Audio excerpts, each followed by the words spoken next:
Así las cosas, se había anunciado que hoy iniciamos una nueva serie de predicaciones y esta serie de predicaciones busca dar respuesta a una pregunta que seguramente muchos de nosotros nos hemos hecho en algún momento. ¿Cómo fui salvo? Esa es la serie de predicaciones, usted la tiene en su bosquejo en la portada. Y es que muchos de nosotros seguramente recordamos el momento en el que aceptamos a Cristo en nuestro corazón, recordamos el momento en el que decidimos creer en Él como nuestro Salvador, en pedir perdón por nuestros pecados, pero la verdad, iglesia, es que la historia de nuestra salvación empezó mucho antes de que ustedes y yo naciéramos, y de eso vamos a estar hablando durante las próximas semanas. Vamos a estar recorriendo juntos el camino de la salvación desde la eternidad pasada hasta la eternidad futura. Y el primer paso de ese camino es la elección. Dios te elige, así como se titula nuestra enseñanza del día de hoy. Y para ello vamos a estar en capítulo 1, versículos 3 al 6. Quiero que por favor me sigan la lectura. Aquí en la pantalla va a aparecer el texto, usted lo puede buscar en su Biblia también. Lea conmigo, por favor. Bendito sea el Dios y Padre de nuestro Señor Jesucristo, que nos ha bendecido con toda bendición espiritual en los lugares celestiales en Cristo, porque Dios nos escogió en Cristo antes de la fundación del mundo, para que fuéramos santos y sin mancha delante de Él. En amor nos predestinó para adopción como hijos para sí mediante Jesucristo, conforme a la buena intención de su voluntad, para alabanza de la gloria de su gracia que gratuitamente ha impartido sobre nosotros en el amado. Ore conmigo, por favor. Padre bueno, gracias por el privilegio que nos das de escucharte. Te pedimos que seas tú hablando a nuestros corazones y permitiéndonos entender la verdad acerca de este regalo tan maravilloso de la salvación. En el nombre de Jesús, amén. Bien, iglesia, antes de empezar, permítame contarles la siguiente historia y recordarles un suceso que pasó hace algunos años. No sé si usted recuerda, por allá en el año 2010, en el norte de Chile sucedió un evento sin precedentes. 33 mineros iniciaron su día, su jornada laboral en su mina de cobre, entraron a trabajar como cualquier otro día, pero ese día sucedió algo que cambió la historia de la minería y que generó un antes y un después en la historia de este trabajo. Resulta que estos hombres entraron a la mina como cualquier otro día, pero cuando estaban bajo 700 metros sobre la faz de la tierra, hubo una explosión. Una piedra del tamaño de un edificio de 20 pisos cayó y cerró el túnel principal. Esa noticia dio la vuelta por todo el mundo. Estos hombres quedaron sin salida, quedaron sin luz, quedaron completamente aislados, quedaron con reservas de comida y de agua muy limitadas. Usted puede ir a buscar y se dice que durante los primeros 17 días ellos tenían para poder comer algo, comer una cucharada de atún y un sorbo de agua cada 48 horas para que alcanzara para los 33 mineros, porque las reservas que tenían eran muy limitadas. Resulta que pasaron 17 días después de la explosión y nadie de ellos, el mundo los daba por perdidos. Los rescatistas estaban trabajando en encontrar por lo menos los cuerpos, en saber qué había pasado con ellos. La familia estaba afuera de la mina, desesperada, sin saber algo de sus familiares, y cada intento por llegar a donde ellos estaban parecía no dar ningún tipo de fruto. Hasta que finalmente un día lograron con un taladro atravesar la roca y pasar un pequeño tubo. A través de ese pequeño tubo recibieron los rescatistas de vuelta un mensaje. Este mensaje que está en pantalla. Estamos bien en el refugio los 33.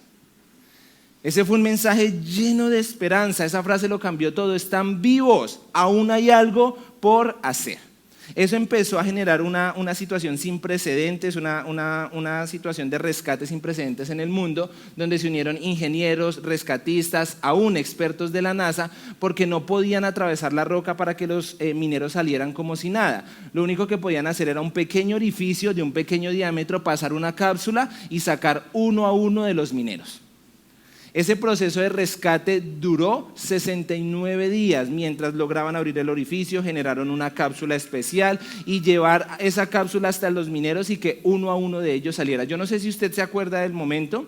Yo me acuerdo que era un viernes en la noche y en mi casa estábamos con mis padres viendo esa noticia, y cada vez que salía un minero uno aplaudía desde su casa, se le lloroseaban los ojos de lo increíble que fue esa situación.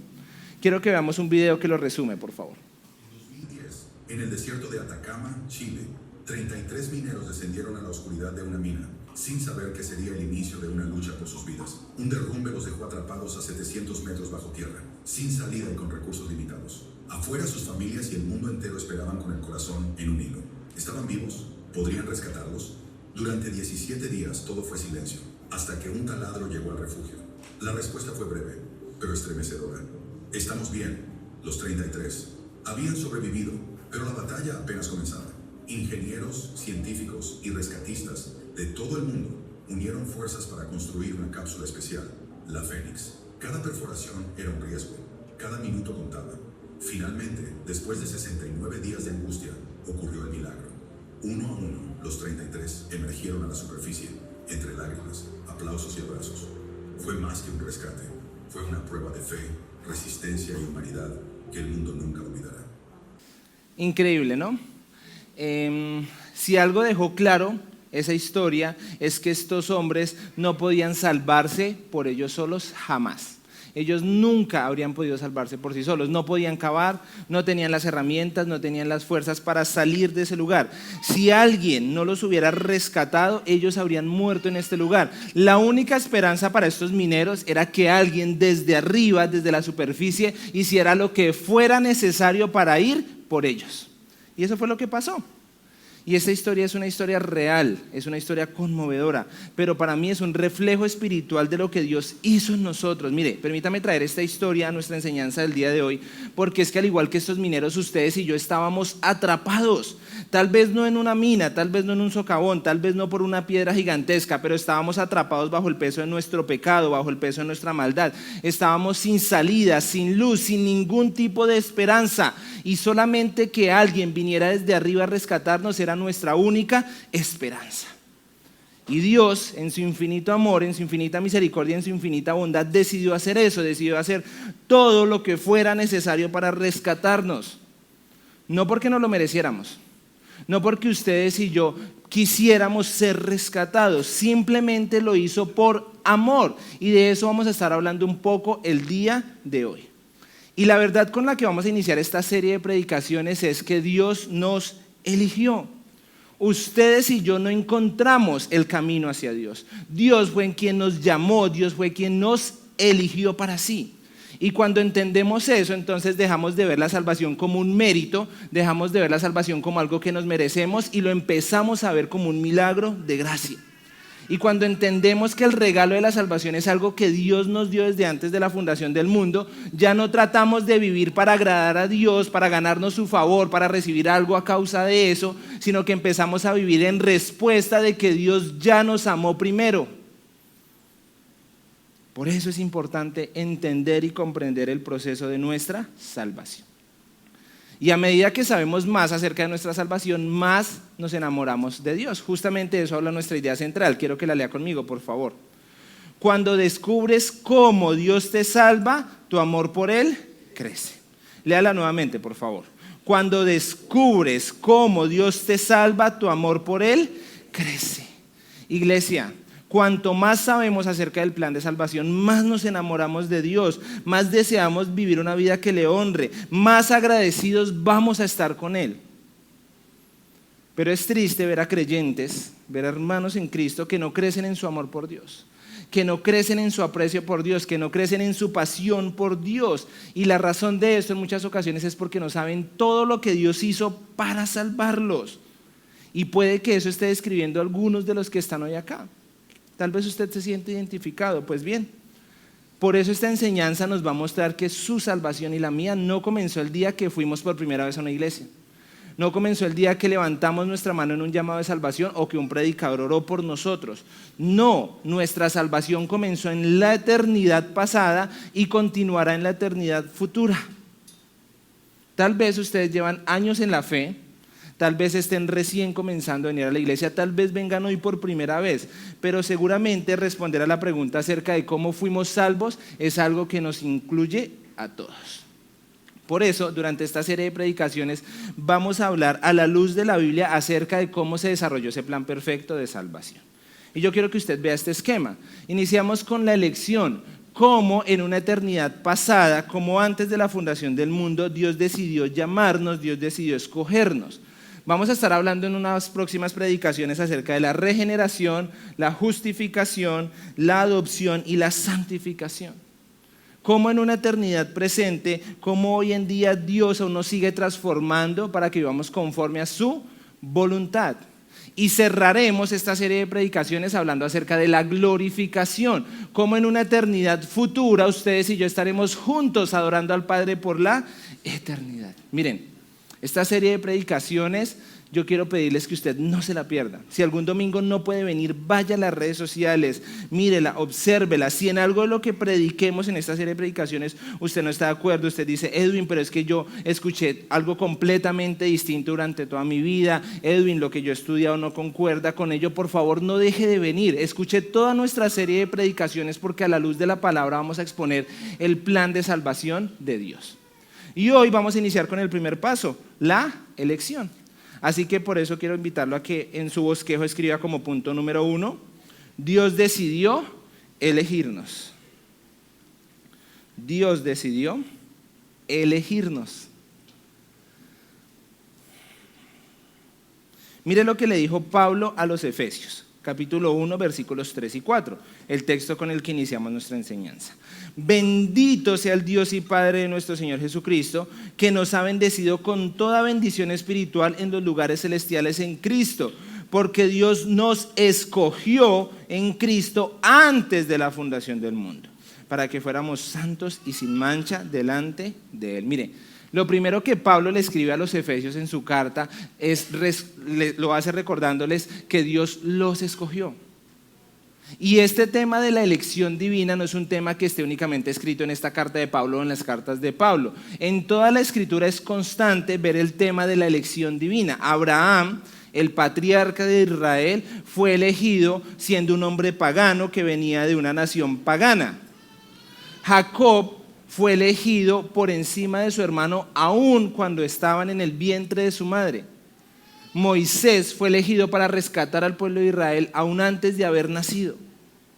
El pueblo de Israel, el pueblo escogido por Dios, justamente fue escogido por Dios de entre otras muchas naciones. Mire lo que dice Deuteronomio 7, versículo 6. Porque tú eres pueblo santo para el Señor tu Dios. El Señor tu Dios te ha escogido para ser pueblo suyo de entre todos los pueblos que están sobre la superficie de la tierra. Ahora, no solamente el Antiguo Testamento nos narra acerca de la elección divina, esto es algo que constantemente está en la Escritura. Es más, Jesucristo mismo le dijo lo siguiente a sus discípulos, Juan 15, 16. Ustedes no me escogieron a mí, sino que yo ¿qué? Yo los escogí a ustedes y los designé para que vayan y den fruto. Y más tarde Pedro le dice a la iglesia, pero ustedes son linaje escogido, real sacerdocio, nación santa, pueblo adquirido para posesión de Dios, a fin de que anuncien las virtudes de aquel que los llamó de las tinieblas a su luz admirable. Ustedes en otro tiempo no eran pueblo, pero ahora son el pueblo de Dios. No habían recibido misericordia, pero ahora han recibido misericordia. Y constantemente narra que Dios ya ha decidido amarnos, llamarnos y hacernos suyos. Y si eso es verdad, porque lo narra la Biblia, entonces su salvación y la mía no inició el día que fuimos a la iglesia por primera vez. No inició el día que levantamos nuestra mano al recibir el llamado de salvación. No inició el día en que tal vez alguien oró por nosotros. Nuestra salvación inició en el corazón eterno de Dios. Y eso es una muy buena noticia, porque entonces ustedes y yo no somos cristianos, no somos seguidores de Cristo por accidente, no somos seguidores de Cristo porque seamos mejores que otros, no somos seguidores de Cristo porque decidimos ser mejores personas, sino que somos cristianos porque Dios nos eligió con propósito, con amor, y eso cambia toda nuestra manera de ver nuestra vida en Cristo. Mire, yo no sé si usted es consciente de lo que dice la Biblia. Antes de que existieras, antes de que el mundo existiera, Dios ya había puesto sus ojos en ti.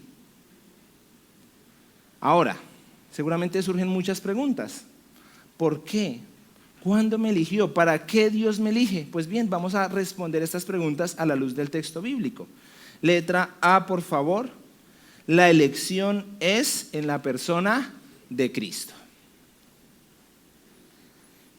La elección es en la persona de Cristo. Volvamos al texto con el que iniciamos nuestra enseñanza. Efesios 1, versículos 3 al 4. Bendito sea el Dios y Padre de nuestro Señor Jesucristo, que nos ha bendecido con toda bendición espiritual en los lugares celestiales en Cristo, porque Dios nos escogió en Cristo antes de la fundación del mundo, para que fuéramos santos y sin mancha delante de Él. Hay que tener mucho cuidado en el momento de hablar de la elección, de la predestinación, porque no podemos humanizar este acto de gracia divino. La elección divina, la predestinación no lo podemos ver desde una mirada antropológica, desde una mirada humana, sino que tenemos que verlo desde una mirada teológica a la luz de lo que Dios expone a través de su palabra. Mire lo que dice el texto. Dios nos ha bendecido con toda bendición espiritual en los lugares celestiales en Cristo. Cuando Pablo dice Dios nos escogió en Cristo, está mostrando una verdad profunda. La elección no fue al azar. Esa elección no fue algo impersonal, no fue algo aislado, no fue algo frío. Fue una elección que siempre estuvo a través de la persona de Cristo. Sí, Dios nos escogió, pero lo hizo a través de Cristo. La elección no se trata de lo especial que usted es, de lo buena gente que es, de lo buena persona que es. La elección se trata de Cristo, porque todo en la historia de la humanidad gira en torno a Cristo. Mire lo que dice Colosenses 1, 16 y 17. Porque en Él, hablando de Cristo, fueron creadas todas las cosas, tanto en los cielos como en la tierra, visibles e invisibles, sean tronos, dominios o poderes o autoridades. Todo ha sido creado por medio de Él y para Él. Y Él es antes de todas las cosas y en Él todas las cosas permanecen. En Cristo ustedes y yo somos bendecidos. En Cristo ustedes y yo somos elegidos. Él es la razón y el porqué de nuestra elección. Mira, iglesia, hoy les estamos diciendo que ustedes, que yo, fuimos elegidos para estar unidos a Cristo, para reflejar su gracia, para vivir bajo su gloria, para reflejar su carácter.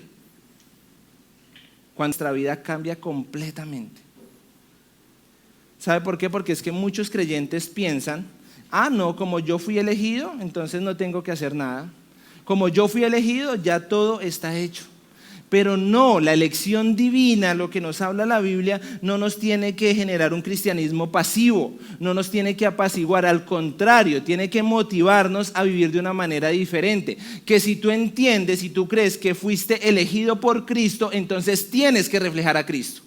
Que si tú entiendes que fuiste llamado para ser santo, tienes que vivir en santidad. Que si tú y yo entendemos que fuimos elegidos para ser amados, pues tenemos que amar a nuestro prójimo como a nosotros mismos. Hay algo que tiene que quedar claro en este primer punto. La elección no es una excusa para la pasividad. La elección no es una excusa para un cristianismo pasivo. La elección es una motivación para que ustedes y yo obedezcamos a ese Dios que nos eligió. Dios no solamente nos eligió para salvarnos del infierno. Dios nos eligió para que ustedes y yo día a día hagamos todo lo necesario para crecer en semejanza al varón perfecto, a Cristo, para que cada día nos parezcamos a Cristo. Ahora, eso nos lleva a una verdad mucho más asombrosa, que la elección no comenzó el día que tú decidiste seguir a Jesús, porque nosotros creemos que decidimos seguir a Jesús. Nuestra elección comenzó mucho antes. Letra B. La elección se da antes de la fundación del mundo. La elección se da antes de la fundación del mundo. Efesios 1:4. Porque Dios nos escogió en Cristo, ¿cuándo?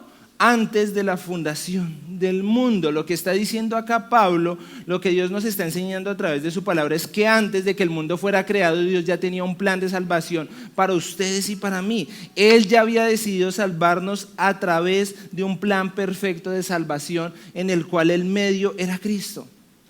Y durante estos próximos 6 domingos que hablemos de esta serie, vamos a ir viendo cómo nuestra salvación no inició, una vez más repito, cuando ustedes y yo fuimos a la iglesia por primera vez, cuando decidimos aceptar el llamado de salvación, cuando nos sentimos convencidos de pecado. No, nuestra salvación inició antes de la fundación del mundo, y eso tiene un significado muy especial, porque entonces entendemos que su salvación y la mía no depende de nuestros logros. No depende que decidimos seguir a Cristo, no depende que quisimos ser mejores personas. Su salvación y la mía depende del amor inmutable de un Dios soberano. Y eso debe llenarnos de paz, debe llenarnos de alegría, porque si Dios nos escogió antes de la creación, antes de la fundación del mundo, nada en la creación puede separarnos del amor de Dios. Ahora, tiene que quedar claro que eso no es una elección, no es una licencia para poder pecar libremente. La elección no es una puerta abierta para que ustedes y yo pequemos, no es una excusa para la indiferencia espiritual, no es una excusa para un cristianismo pasivo, todo lo contrario. El creer que fuimos elegidos por Dios tiene que ser la base de llevar una vida transformada, una vida que se parezca a Cristo. Pablo seguramente se imaginaba que al hablar de la elección, los cristianos iban a sentir, bueno, me puedo relajar, bueno, puedo pecar, bueno, puedo llevar una vida desordenada porque soy elegido, y se adelantó a esa pregunta. Y en Romanos 6, versículos 1 y 2, quiero que escuchen, no están en las pantallas, él dice, ¿qué diremos entonces? ¿Continuaremos en pecado para que la gracia abunde? De ningún modo, nosotros que hemos muerto al pecado, ¿cómo viviremos aún en él? Si hemos sido elegidos, esa elección produce fruto, produce humildad, produce obediencia. La evidencia de haber sido escogidos es que ustedes y yo queremos llevar una vida que le agrade a Dios. La evidencia de haber sido escogidos es que ustedes y yo queremos llevar una vida rendida al Señor. Si somos escogidos, tiene que hacerse evidente nuestra manera de vivir. Ahora, eso nos lleva a una pregunta interesante. ¿Por qué Dios nos escogió? ¿Qué lo movió a escogerme a mí si no lo merecía? Pues bien, justamente la respuesta está en Él, no en nosotros. Letra C.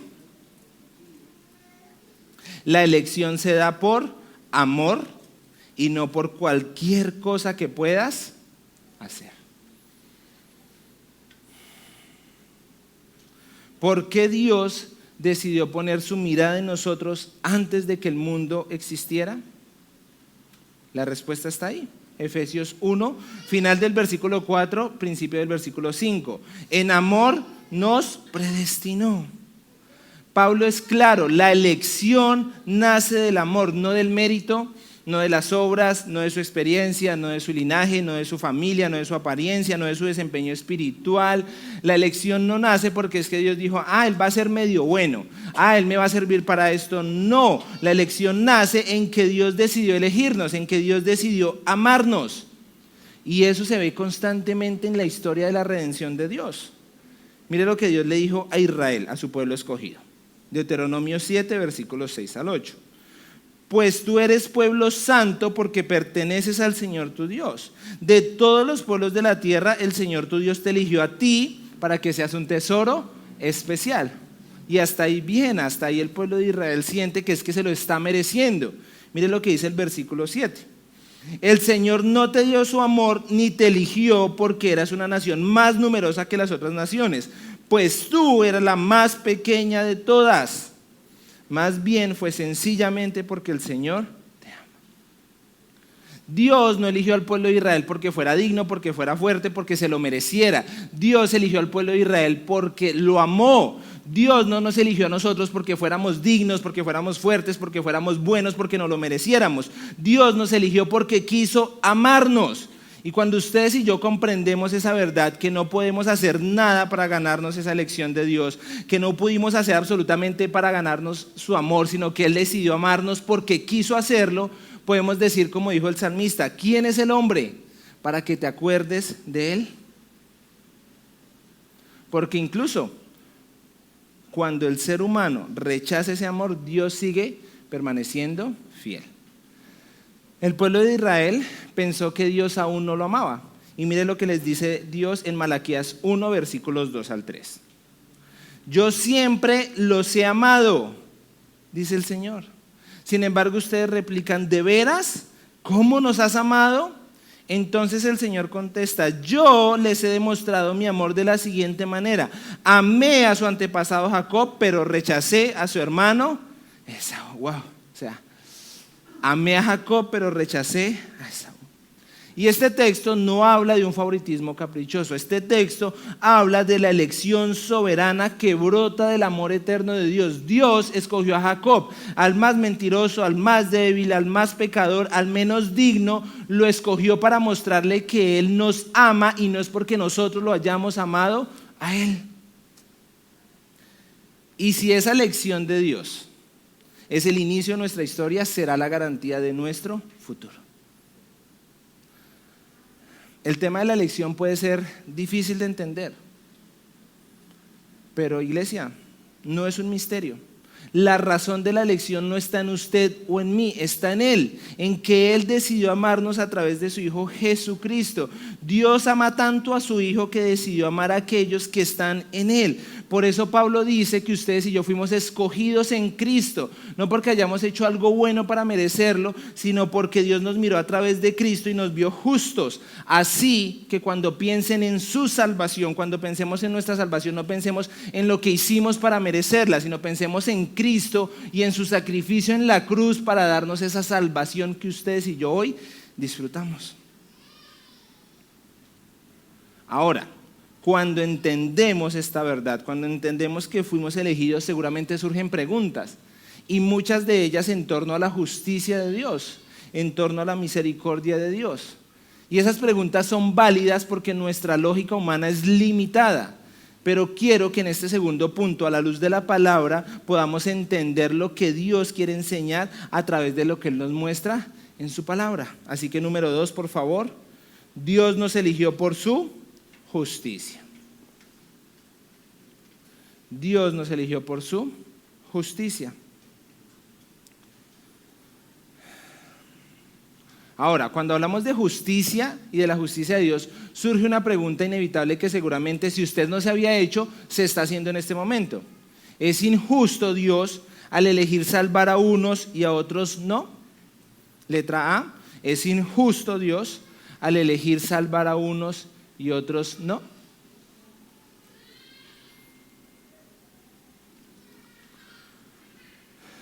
Pablo sabía que seguramente esta pregunta se haría, por eso la responde categóricamente en Romanos capítulo 9. Lo que vamos a ver en este capítulo es que la elección no contradice la justicia de Dios, al contrario, revela que Dios es un Dios justo. Mire lo que dice Romanos 9, versículos 14 al 23. Versículo 14. Entonces, ¿estamos diciendo que Dios fue injusto? Por supuesto que no. Pues Dios le dijo a Moisés, tendré misericordia de quien yo quiera y mostraré compasión con quien yo quiera. Por lo tanto, es Dios quien decide tener misericordia, no depende de nuestro deseo ni de nuestro esfuerzo. Pablo le está diciendo a los romanos, a los cristianos que están en Roma, les está diciendo, Dios es el creador del universo y Él es el único que tiene derecho de tener misericordia de quien Él quiera y de tener compasión de quien Él quiera. Si alguien tiene derecho de hacerlo, es Él. Dios es quien tiene misericordia de quien Él desea. Y si Dios no tiene misericordia de alguien, eso lo haría injusto. Y la respuesta de Pablo fue categórica: de ninguna manera, porque si Dios fuera justo y si habláramos de la justicia de Dios, todos mereceríamos morir, todos mereceríamos castigo, todos mereceríamos pecado. Si quisiéramos que Dios fuera justo, nadie sería salvo. La justicia de Dios exige castigar el pecado. La justicia de Dios exige que la paga del pecado sea la muerte. Y todos acá, por si no lo sabían, hemos pecado.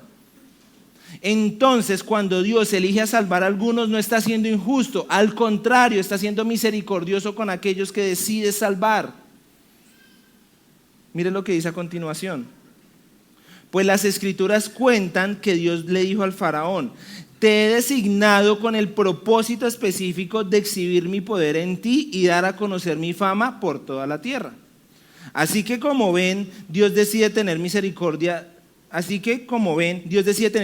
de algunos y también decide endurecer el corazón de otros para que se nieguen a escuchar. Entonces Pablo, seguramente escribiendo su carta, se adelanta y dice: yo estoy escribiendo esto, seguramente los que lean esta carta van a tener muchas preguntas. Y en el versículo 19 plantea una de esas posibles preguntas. Ahora bien, al escuchar esto, ustedes podrían decir: ¿por qué Dios culpa a las personas por no responder? ¿Acaso no hicieron sencillamente lo que Él les exige que hagan? En otras palabras, Pablo está diciendo: ustedes estarán pensando, ¿cómo Dios va a responsabilizar a alguien por su pecado si Él fue quien decidió endurecer su corazón?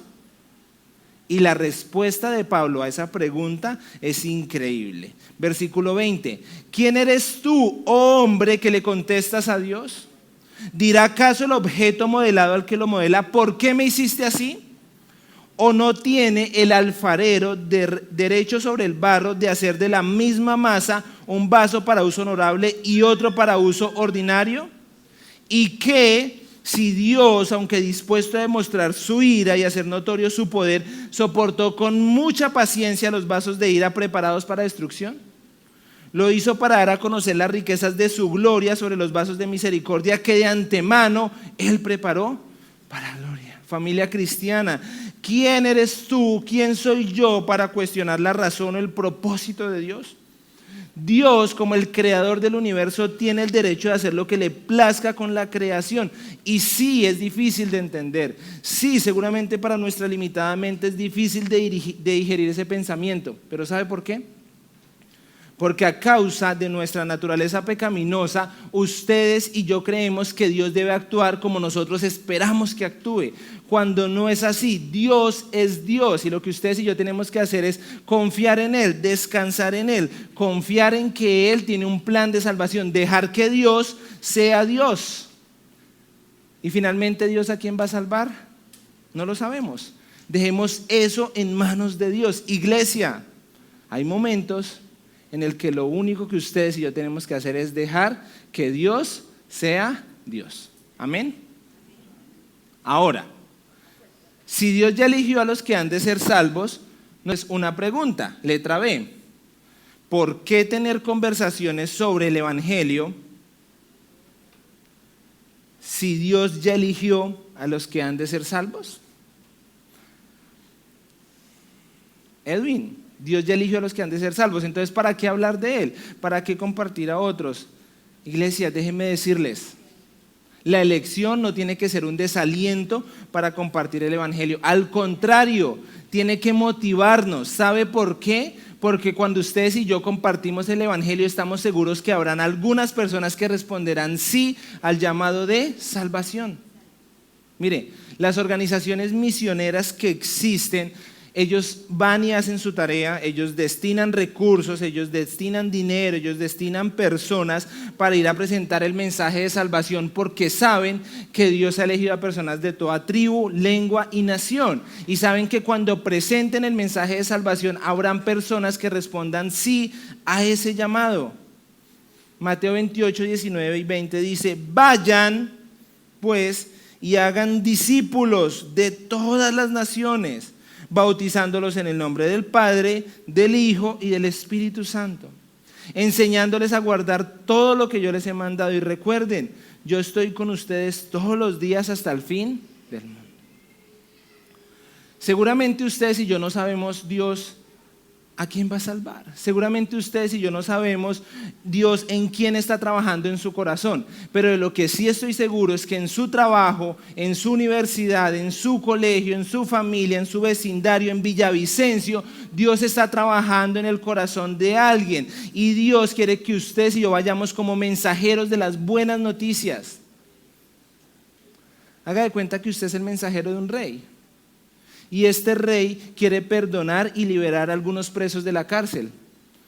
Y usted es el encargado de llevar esas cartas de perdón. Usted no va a decidir quién es perdonado, pero sí va a llevar la buena noticia. Eso es lo que pasa con el Evangelio. Dios ha determinado salvar a los suyos y lo ha decidido hacerlo a través de usted y de mí, a través de lo que ustedes y yo podemos hacer. Por eso, cada vez que compartimos el Evangelio con nuestras palabras, acciones, decisiones, estamos permitiendo que Dios nos use y estamos llevando ese mensaje de salvación. Mire, Juan 10:27, no está en la pantalla, pero quiero que lo escuche, dice: mis ovejas oyen mi voz y yo las conozco y me siguen. ¿Cómo van a escuchar la voz de Dios? Pues a través de lo que ustedes y yo podemos decir.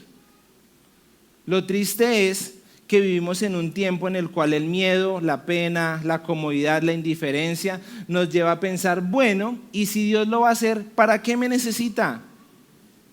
Pues déjeme decirle que Dios no lo necesita, pero sí lo va a hacer. Y Él es tan hermoso y misericordioso con nosotros que nos invita a participar. Dios no necesita nuestra voz, pero decide usarla. Y es por eso que ustedes y yo tenemos conversaciones con otros. Es por eso que ustedes y yo compartimos el mensaje. Es por eso que como iglesia hacemos eventos, actividades, invitamos a personas nuevas a la iglesia, porque sabemos que si Dios ha tenido en su perfecta voluntad el salvar a esa persona responderá con un sí al llamado de salvación. No se trata de convencer a la gente, porque no lo vamos a hacer nosotros, nunca lo lograremos. Pero sí se trata de compartir ese mensaje de salvación, porque eso que ustedes y yo compartimos puede ser el medio que Dios utilice para que se haga evidente la salvación que Dios tiene preparada para esa persona. Dios nos escogió con un propósito eterno. Y ese propósito es que nuestras vidas reflejen su gloria, que podamos nosotros ir afuera como el Salvador del universo. Por eso, punto 3, por favor.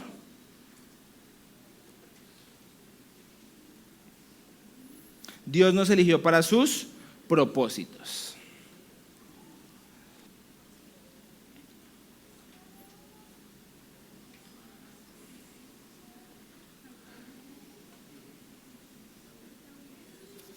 ¿La ve?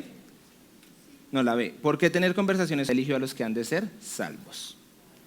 3. Dios nos eligió para sus propósitos. Cuando hablamos de la elección, iglesia, no hablamos solamente, de dónde Dios nos sacó. Hablamos también de para qué Dios lo hizo, para qué nos llamó. La elección no es el punto final de la salvación, la elección es el punto de partida.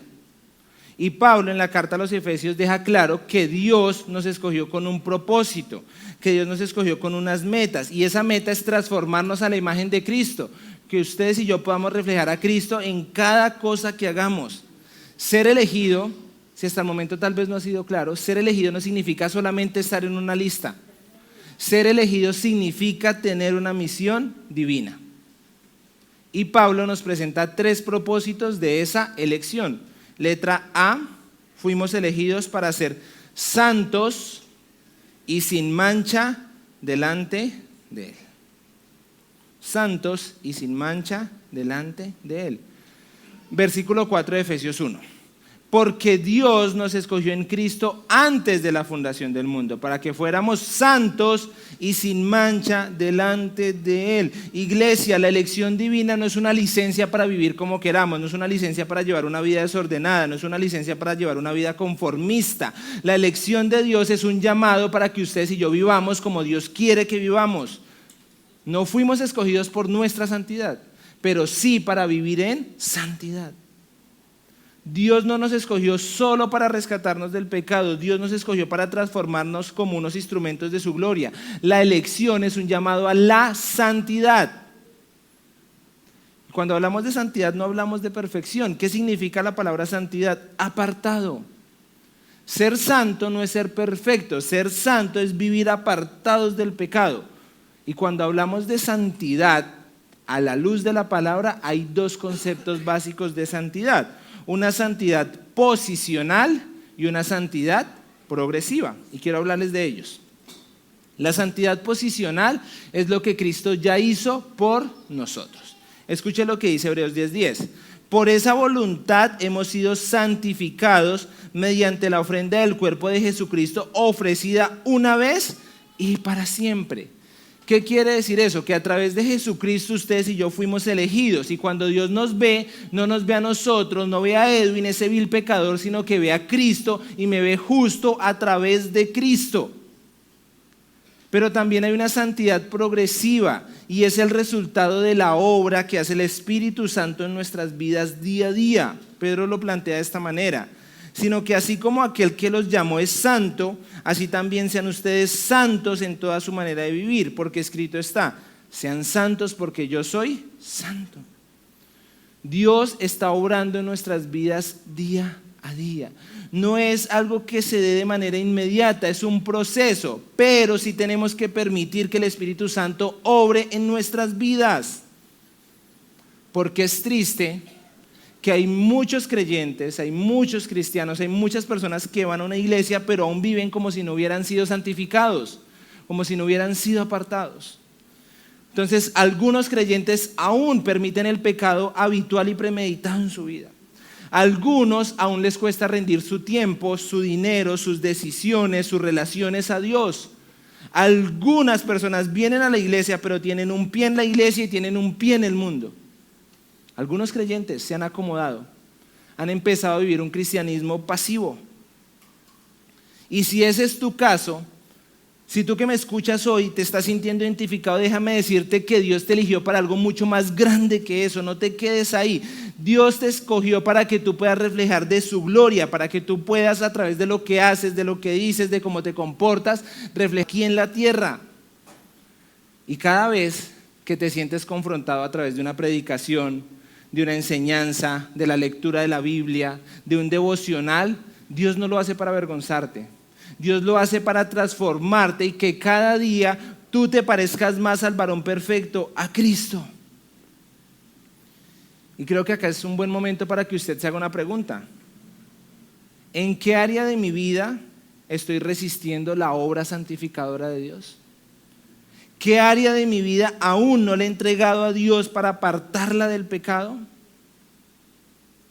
Y ser santo no significa vivir bajo frías reglas, no significa vivir bajo normas religiosas, bajo lo que la tradición me indica, no. Ser santo significa que yo vivo como un hijo amado del Padre y respondo en santidad por gratitud a ese amor que el Padre ya me entregó.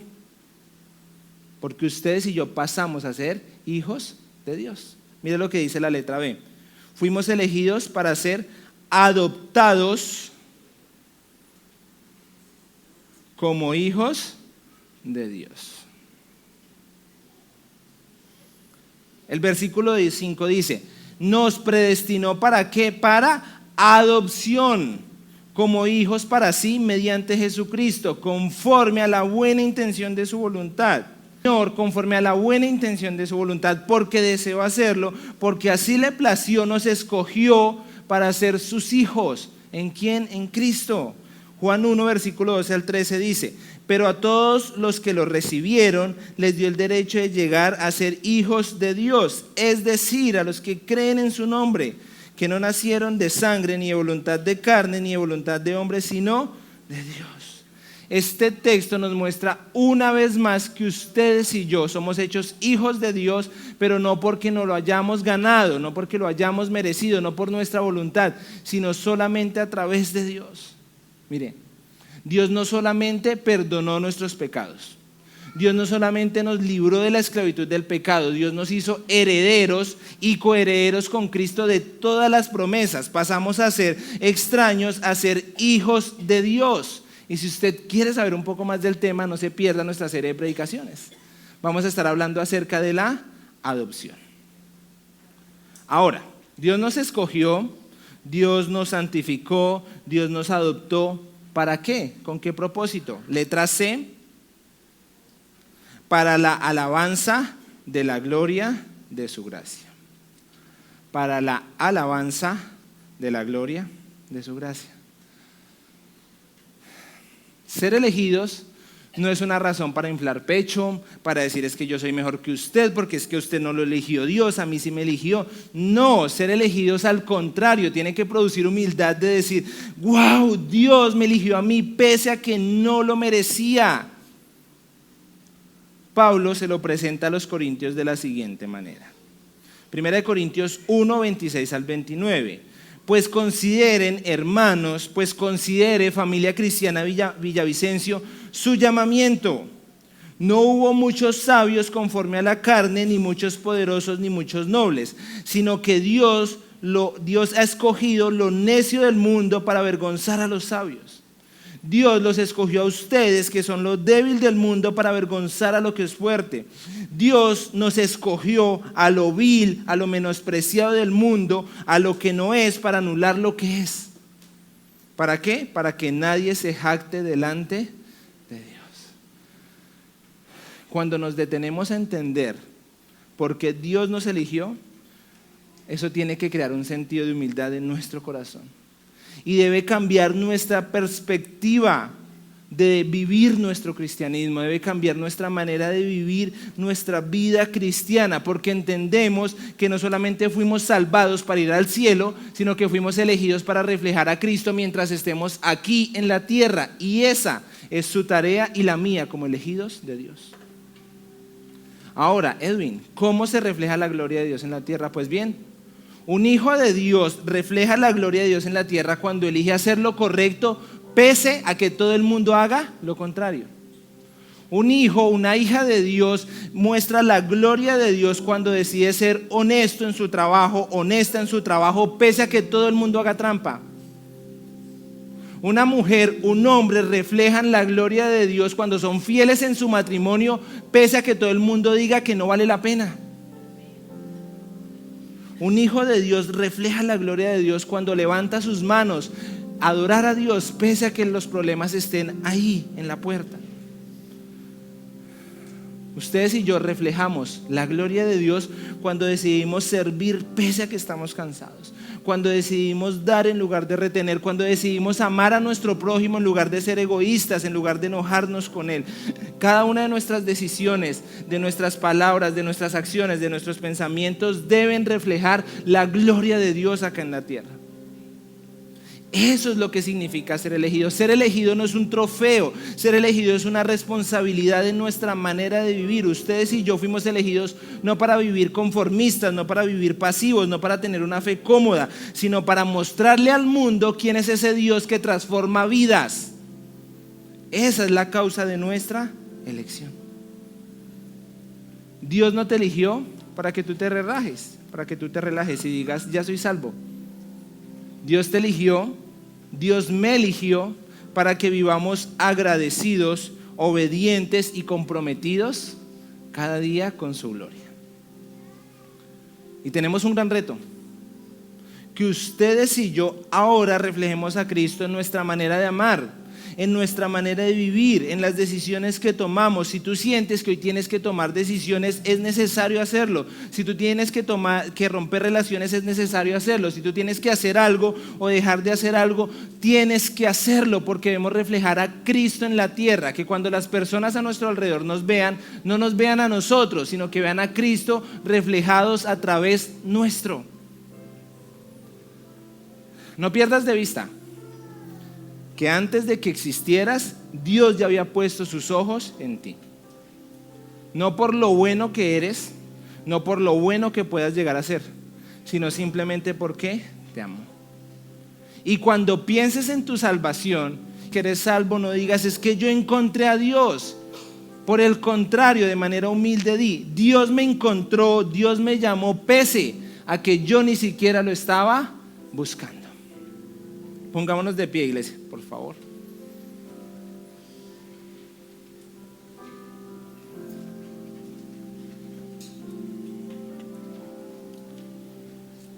Y yo quiero que cada uno de ustedes pueda salir de este lugar con una pregunta en su mente. Pregúntese, ¿estoy viviendo de una manera que refleja que soy elegido por Dios?